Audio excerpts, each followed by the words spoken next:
বিকেলবেলা এসেছি বাবার বাড়িতে, আর এসেই বরমশাই বসে গেছে নিজের প্রেশারটা চেক করতে। আসলে যখন আসি মেজদি ওর প্রেশারটা চেক করছিল।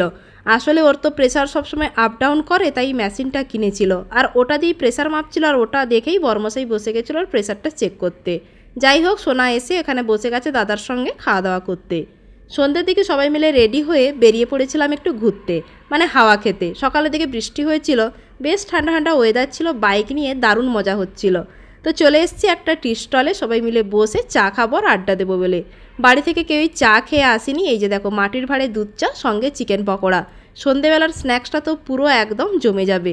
আর বেশ ঠান্ডা ঠান্ডা ওয়েদারটা ছিল বাইরে, আর এই রকম মাটির ভাঁড়ে চা খেতে কিন্তু দারুণ লাগে। তোমাদের কার কার ভালো লাগে অবশ্যই কিন্তু কমেন্ট করে জানিও।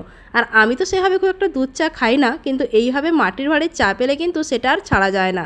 তো চলো এখন গরম গরম চায়ে চুমুক দিচ্ছি, আর সঙ্গে রয়েছে চিকেন পকোড়া।